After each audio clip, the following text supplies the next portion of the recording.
It only appeared when it rained, a pale face pressed against the inside of the bus shelter glass, half hidden behind curtains of water, watching her pass. At first, she thought it was a trick of the light, until it started following the storms. I don't usually walk home, but when the weather turns, buses run late and ride shares surge. So I cut through the park and take the long way back past the old bus shelter on Lanford and 8th. That thing's been there since before I was born, glass panels fogged with age, the roof sagging with rust. The first time I noticed the face, it was drizzling. The kind of soft, steady rain that beads on your coat and turns streetlights to halos. I was alone, walking with my hood up, earbuds in. As I passed the shelter, something caught in the corner of my eye, shape behind the fog glass. Just a blur. A pale smudge. I turned, expecting to see someone waiting out the rain, but the shelter was empty. Still, I stood there, staring through the rain streaked panels, trying to shake the feeling that I'd seen something watching me. I brushed it off. Shadows play tricks, especially in the rain. The second time was a week later. Another storm, heavier this time. Wind whipping, thunder cracking. I was soaked through even with an umbrella. I passed the same shelter and there it was again. Clearer this time.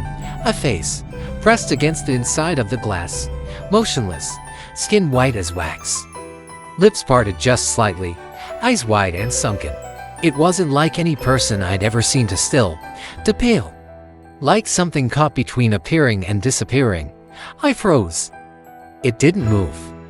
Then lightning flashed, and in the burst of white, the shelter was empty again. I walked faster. I didn't tell anyone, not then. What could I say? That a ghost face was watching me from a bus stop like a scene out of a cheap horror movie. But it kept happening. Only when it rained. Only when I passed that shelter. Each time, the face got clearer. More detailed. Like it was coming into focus. The fourth time, I could make out damp, matted hair clinging to the glass. The fifth, I swore I saw its lips move. That night, I dreamed of drowning. Cold, black water rushing into my mouth, hands clawing at glass I couldn't break. I stopped taking that route. Even when it poured. I'd wait out the surge, take the longer bus, call a cab if I had to. Anything to avoid Lanford and 8th. But last week, it stormed out of nowhere. One of those flash floods that hit in minutes. My phone was dead. No umbrella. I had no choice. As I approached the intersection, I tried not to look. But my eyes were drawn to it like gravity. The shelter was fogged with steam, its panels streaked with rain, but the face, God, the face was right up against the glass, staring straight at me. It looked like it was screaming. But there was no sound, just a hand now pressed flat to the glass. Fingers splayed and dripping. Then, it blinked, not slow, not eerie, just a single, desperate blink. I ran. Didn't stop until I was home, dripping and shaking. That night, I finally told my sister. I needed someone to hear it out loud. She looked at me strangely. You don't remember? Remember what? That bus shelter. That's where that girl died. Like 10 years ago. It flooded during a storm. The drain was blocked. She tried to wait it out, but the water trapped her inside. Drowned before anyone found her. I didn't sleep. I looked up the article the next day. Her name was Kira Lang, 17. The photo they used was small, grainy, but the face, it was her. It was her. Now it's been raining for 3 days straight. Last night, I got a message. My window was fogged with condensation. Someone had pressed their hand to the outside glass. 5 fingers. Pale. Wet. I haven't left my apartment since. But the forecast says thunderstorms tonight. And I think she's not waiting at the shelter anymore.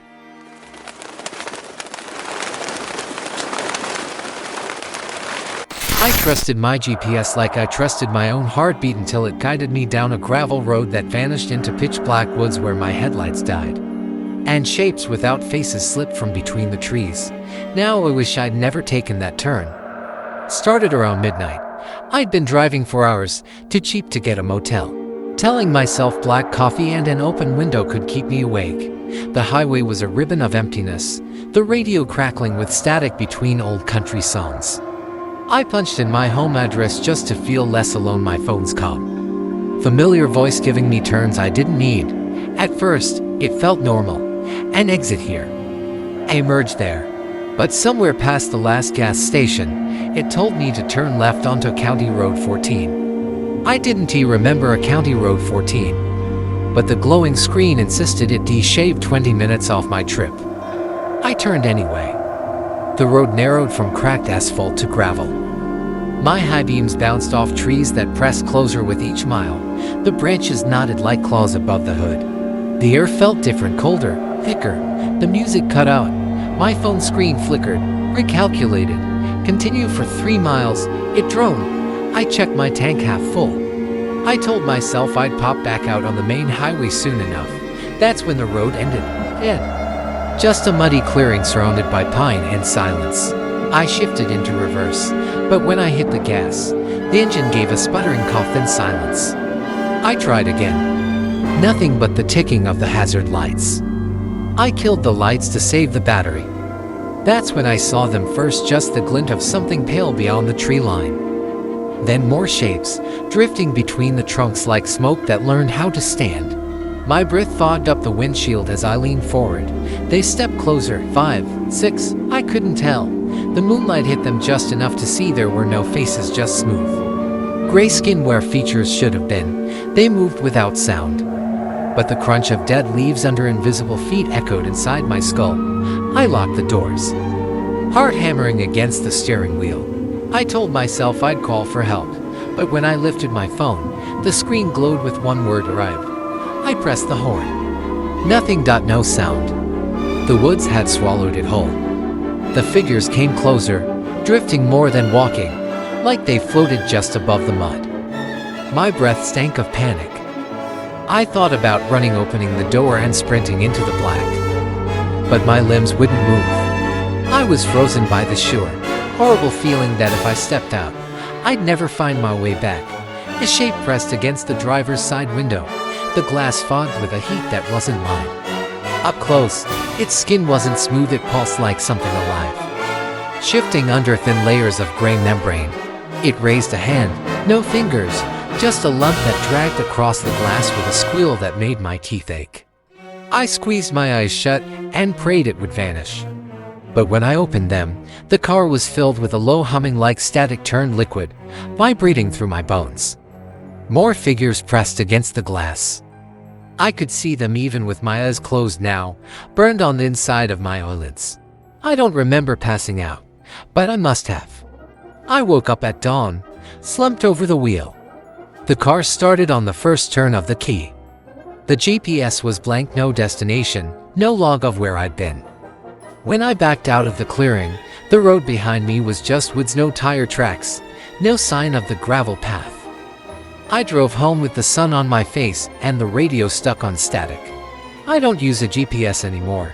I keep to roads I know, places with streetlights and gas stations that never close, but some nights, my phone lights up by itself. A voice whispers, continue straight. And part of me knows one night, I'll follow it again, and this time, I won't drive out.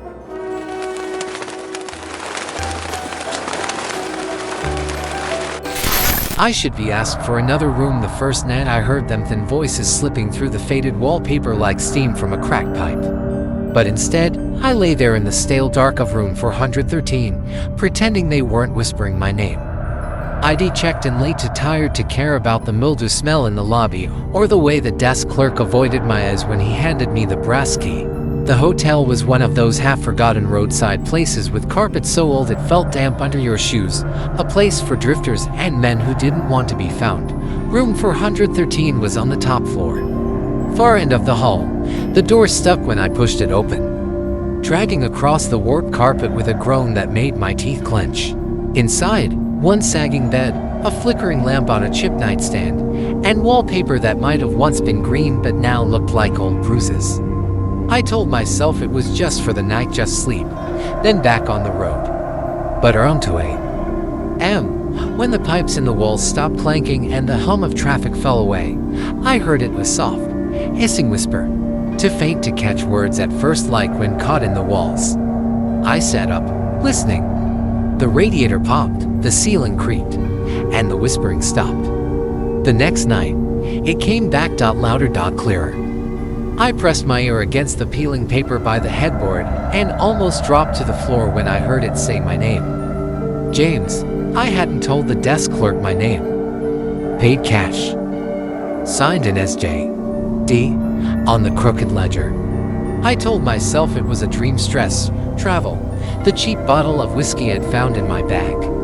But when I lay back down, the voices multiplied, dozens of them, crawling along the seams of the walls, murmuring things I'd never said out loud. Things I'd buried. A fight with my brother. The lie I told my mother before she died. The accident I'd fled 3 towns over. Each secret dripped through the plaster in voices that sounded too much like my own. The third night, I decided to confront it. The front desk was empty, the bell dusty and cold to the touch.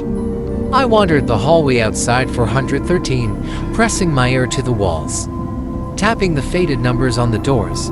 Every room felt empty, dead air behind thin walls. Back in my room, I tore at the wallpaper where the whispers gathered thickest. Beneath it, the plaster was soft, crumbled like wet chalk when I dug my fingers in. I found a hollow pocket, pitch black inside. Cold air sighed out over my skin, carrying a smell like old rot and rusted pipes. I leaned closer, trying to see inside, and the whispers hit me all at once. They rushed out, so clear they burned my ears. They didn't just say my name this time. They begged. Stay. Listen. Let us in. Something moved in that hollow, brushed against my knuckles. Cold, slick, and gone before I could pull back. I stumbled away, heart hammering, bile in my throat. The hole in the wall pulsed with a soft, wet sound like breathing. I packed my bag with shaking hands.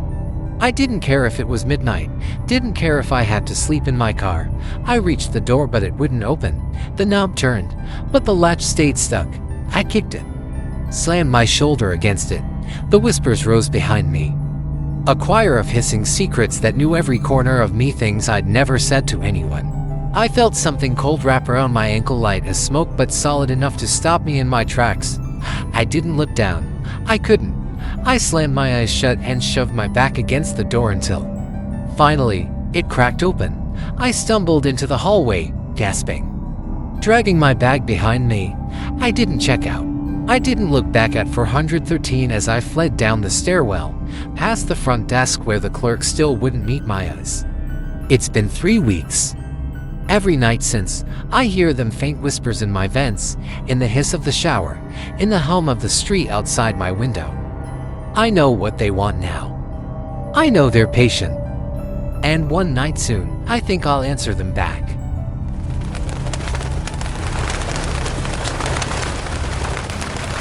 It started with a single ring at 11 a.m. A number I didn't know, a call I shouldn't have answered. Now, every night at the same time, the phone lights up, and even though no one speaks, I know they're listening to me breathe. The first night, I thought it was a wrong number. I'd fallen asleep on the couch, TV droning softly, half-empty mug of tea cold on the coffee table. When my phone buzzed, I jolted awake, heart pounding like I'd been caught doing something wrong. The screen glowed, a known caller. I answered with a groggy hello. But all I heard was faint static, like wind whispering through dry leaves. After a few seconds, the line went dead. I brushed it off, and plugged the TV, and went to bed with that uneasy hum in my chest that maybe I daydreamed the whole thing. The next night, the same thing to 11 a.m. The phone vibrating so hard on the coffee table it rattled my mug. This time, I let it ring. Watched the screen until it stopped. 30 seconds later, a voicemail popped up. I played it on speaker, half expecting to hear a butt dial or some telemarketer's pitch caught on a glitchy loop. But it was just my name whispered so low I almost didn't catch it. Elliot. A buzz, a click, then silence. I didn't sleep much after that. I turned my phone off, buried it under a pillow, tried to convince myself it was a prank. Maybe someone spoofing my number. Maybe a friend with a sick sense of humor. But no one knew about the thing they said next. Night 3. the call came again to 11 a.m. I let it go to voicemail, too afraid to answer. This time, the voice said my name twice. Then, I know what you did behind the church. My skin went cold. No one knew about that, not my friends, not even my parents. I hadn't thought about it in years. The stupid dare at 13, breaking into the old chapel basement, stealing the dusty candlesticks for a laugh. We got caught by the groundskeeper, but I'd sworn I put it all back. No one ever found out who took them. No one should have. By the fourth night, I sat awake with every light on, phone face down next to me. When it rang, I picked up before the first buzz ended. Who is this? I tried to sound angry, but my voice cracked, static. Then a breath wet, like someone was too close to the mic. I strained to hear over my own pulse hammering in my ears. "Elliot," it whispered. "Look outside." I froze. I didn't want to, but my eyes drifted to the window above the sink. The streetlight cast my reflection onto the glass, just my own pale face staring back. But behind it, something flickered past. A shape, too fast to see, but enough to know I wasn't imagining it. I ran to the door, flipped the deadbolt, checked every window. Nothing but wind rattling the branches. When I came back, the call was still connected. I held the phone up to my ear, only silence now, but I could feel it, like someone on the other end was listening to my fear. I thought about changing my number, smashing the phone to bits and tossing it in the river, but deep down, I knew it wouldn't matter. They didn't need the phone. The phone was just permission. Tonight is night 5. It's 2:09 a.m. I'm sitting in the dark, phone in my lap, watching the screen for that light to flicker on. I keep thinking maybe if I don't answer, they'll stop. But I can feel it already, my skin prickling, the room growing colder, like breath on the back of my neck. My reflection in the blank TV screen shifts when I don't move. The shadows behind me seem deeper than they should be. 2:11, the phone vibrates. An known caller, my name, waiting in the dark. I know I shouldn't answer, but I do. This time, there's no static, just that whisper. Close enough to feel warm against my ear. "I'm here now." Open the door. The knock comes. Soft and patient, as if they've been waiting all along.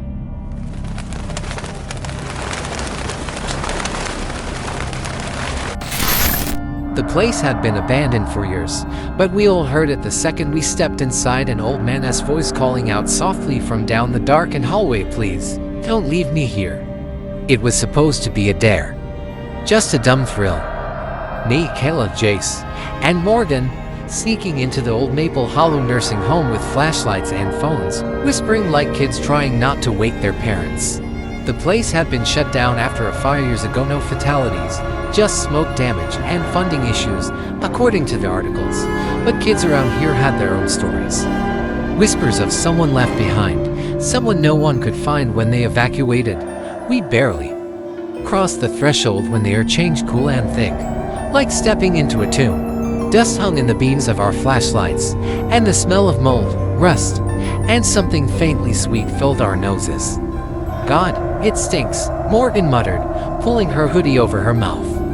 Kayla led the way, boots crunching on cracked tiles. The hallway yawned ahead, lined with doors, some open, some hanging from their hinges. And then we heard it, soft, dry, close. "Hello." We all stopped. It didn't echo like our voices had. It was low, fragile. "Rask, is someone there?" I spun, heart hammering. "Did you guys hear that?" Jace nodded, eyes wide. Sounded like it came from the left wing. Morgan shook her head. "There's no one here, probably." The building settling, but no one laughed it off. We pressed on, each step heavier than the last. Our lights swept across abandoned wheelchairs, collapsed ceiling tiles, and peeling wallpaper stained with something dark and long dried. The silence between our footsteps felt loaded, like something was waiting to move if we paused too long. "Over here," the voice again, closer. We all turned. The door beside us creaked open on its own. Inside, a bed sat beneath a broken window. A pair of slippers still tucked beneath it, as if their owner had just stepped out. The sheets were gray with age, but neatly folded. "Please, It's cold. The voice was right behind us. I spun out no one. But I felt it then. A presence, a pull. Like someone standing just behind your shoulder, breathing softly. We should go, Kale whispered. Now, no one argued. But as we turned back toward the exit, I heard footsteps behind us, slow, dragging, just enough to raise goosebumps along my spine. I stopped. So did the steps. Jace turned back with his flashlight, sweeping the hallway, empty, until the beam hit the end of the corridor and landed on a man, tall, gone, standing still in a hospital gown soaked at the hem. His head was tilted to one side, face hidden in shadow. But we could hear it, his breath labored raspy. Don't leave me. The light flickered. Just for a second. And when it came back, he was gone. We ran. No hesitation. We didn't speak, didn't look back, just sprinted for the main hallway, skidding over debris and ducking under collapsed beams. But the building didn't want to let us go. Doors slammed behind us. Lights popped above. The air grew colder, sharper, as if the very walls were exhaling something ancient. We reached the entrance, shoved through it into the night, gasping in the humid air. We didn't stop until we were back at Jace's car. We drove in silence. Later, when I checked my phone, I found a new voice memo. I hadn't recorded anything. It was just static at first. Then breathing, and then, very faintly, "You saw me. That means I can come with you now. I haven't been sleeping well since. Sometimes, at night, I hear someone shuffling past my bedroom door. And just once I woke up to the sound of a voice beside my bed. Please, don't leave me alone."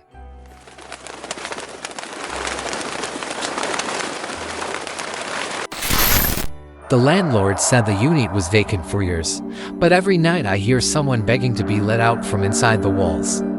At first, I thought it was the pipes, until it whispered my name. Apartment 6B was cheap. Too cheap. Really, a 2-bedroom in the heart of the city, no deposit, first month free. The building was old, yes, but it had character. Tall ceilings, worn hardwood floors, those antique glass doorknobs that never quite turned smoothly. The landlord, a weary guy named Mr. Harrow, handed me the keys with a forced smile. "It's been vacant a while," he said, looking past me. "Most tenants don't stay long. Gets drafty, that's all." I moved in that weekend. The first night was quiet, if a little cold. I left my bedroom window cracked for air, and the breeze hissed through the radiator like a snake sleeping beside my bed. Nothing unusual, not until 17 a.m. when I heard a soft knocking. It wasn't the door. It came from inside the wall, the one between the living room and the hallway closet. 3 slow knocks. Then silence. I held my breath, straining to listen, but the apartment stayed still. The next night, it happened again. Same time, same rhythm. I pressed my ear to the wall, and that's when I heard it, a voice. Hoarse, quiet, like someone who hadn't spoken in days. "Please, let me out." I staggered back.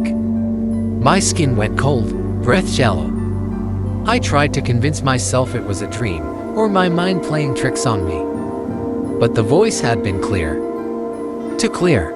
The third night, I left my phone recording in the hallway, right outside the closet.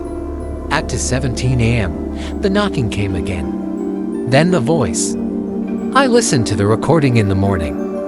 Faint static, a low hum from the fridge, and then, "Please, I'm still in here. Please let me out." And then even quieter, "I know you hear me." I didn't know what to do. Call the cops. And say what? That the walls were talking to me. So instead, I asked Mr. Harrow. I caught him the next day while he was checking the boiler in the basement. I told him, carefully, about the knocking, the voice. I expected him to laugh it off, maybe get annoyed. But he just stared at me. Finally, he said, "You're not the first." I waited. Tenant from 2014, girl named Emily, said the same thing, begging from inside the walls. She broke her lease and ran out in the middle of the night. Swore the building was cursed, I asked if he'd ever opened the wall. His jaw clenched. "There's nothing there," he said. "It's just wood and pipes." I've checked. I didn't sleep that night. Or the night after. On the fifth night, the voice changed. It didn't beg anymore. It laughed. Not loud, not maniacal. Just a low, steady chuckle, like someone amused by my fear. Then it spoke. "You can't ignore me forever." That night, the power flickered. The lights dimmed until the bulbs glowed red for a second, then snapped back to white. Every shadow stretched longer than it should. The air was heavy, thick with the smell of wet plaster and something faintly rotting. I tried sleeping on the couch, then in the bathtub. But it followed me always up to 17. Always from the walls. On the seventh night, I snapped. I grabbed a hammer from the maintenance closet downstairs and returned to my apartment.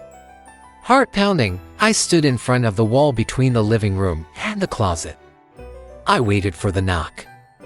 It came, soft and deliberate. Knock, knock, knock. I drove the hammer into the wall. Wood splintered. Dust choked the air. I tore into it, ripping out chunks of drywall, expecting, I don't know, a hidden crawl space, maybe a vent, someone. But there was nothing. Just insulation, pipes, beams. And something else. Etched into the inner wooden support beam, behind the insulation, were words. Scratched in over and over, like with fingernails, "Still here." I moved out the next morning, left half my stuff behind, but here's the part that keeps me up, even now. Last week, I stayed with a friend in a different building. New place, new walls. That night, at 2:17 a.m., I heard it again. 3 slow knocks, and a whisper, just behind my ear, "Found you."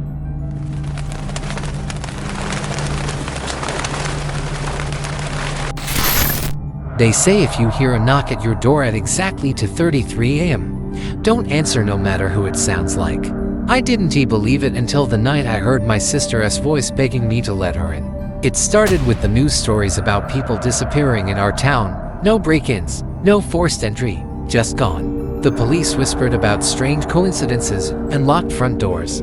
Neighbors claiming they heard voices that shouldn't have been there. Urban legend stuff, I thought.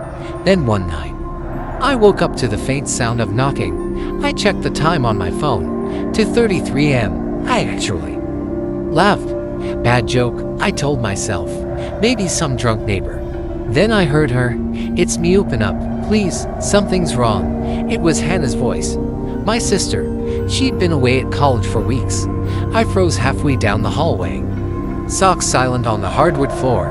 The knocking came again, more urgent. Like small fists slamming the door in rhythm with my heartbeat. "Open up, please. I need you." The voice cracked like she'd been crying. I pressed my eye to the peephole, breath fogging the wood. Porch light flickered on, washing the stoop in sickly yellow. No one. Just wet footprints on the welcome mat. I called her cell. It rang once, then her sleepy voice answered. "Hey, it's late.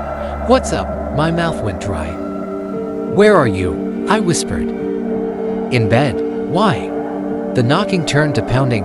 "Please, it's so cold out here, please let me in." The voice was wrong now, like a recording, skipping, stretching words out too long. I backed away. Phone still at my ear. "Someone's at my door. They sound like you." Hannah's breath caught. "Don't open it. Hang up and call the police. Don't talk to it." The pounding stopped. Silence swallowed the house so thick I could hear my own pulse drumming in my ears.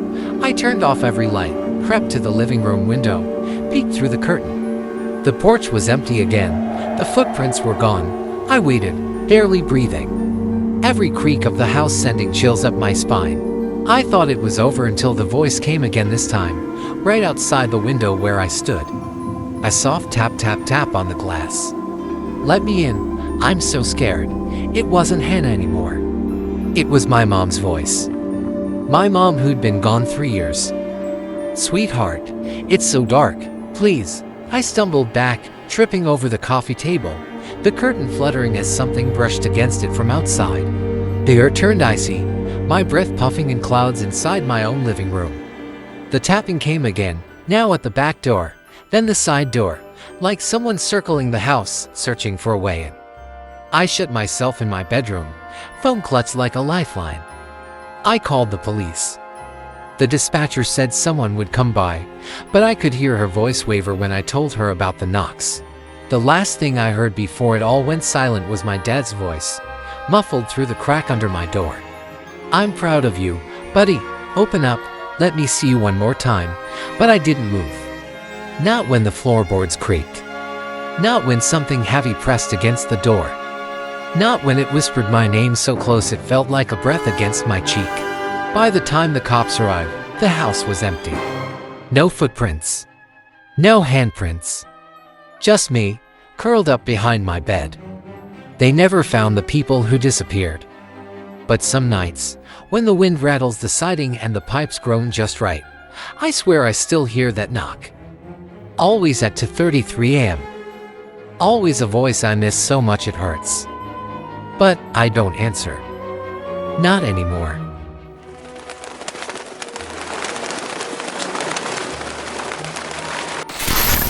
Something in the humming of the conveyor belts didn't sound right tonight. Amid the clang and whir of metal, I kept hearing my own name, faintly whispered, threaded through the machinery like a secret too dangerous to say out loud. Place smells of hot oil, melted resin, and something sour that lingers in the corners. The overhead lights always flicker, buzzing as if straining against the thick, dusty air.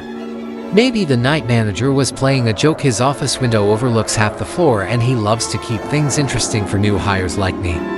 But when I called up, his gruff voice answered with a snort. "I haven't left my desk in an hour." Getting jumpy, Davis. Most nights, I enjoy the empty rows of dormant machines, the way my footsteps echo with lonely certainty. "You're alone, Davis," the night manager said again, voice tight. "Only badge that pinged the system after midnight is yours. That camera's busted half the time. Must be a glitch, and every sense straining for even the faintest hint of another living soul." The temperature seemed to drop the closer I got, my breath fogged in the air between tall stacks of scrap and forgotten crates. The silence was so complete I could hear my own heartbeat knocking inside my ears. My radio fizzed with static, then cut to silence. We both stared at the monitor that showed a patchwork grid of yellowed security feeds. Each one flickered with empty corridors and rows of still machinery. Sometimes, late at night, I still hear my name, just a soft, teasing whisper carried through the hum of old appliances or the groan of pipes. And every time, I wonder if something else followed me home, or if part of me is still walking the silent aisles of that endless, echoing floor searching for someone who hears. But in the furthest camera monitor watching the tool crib near the oldest, least used press, I saw it, a glint of movement, a shadow slipping just out of sight. A suggestion of someone ducking behind a workbench.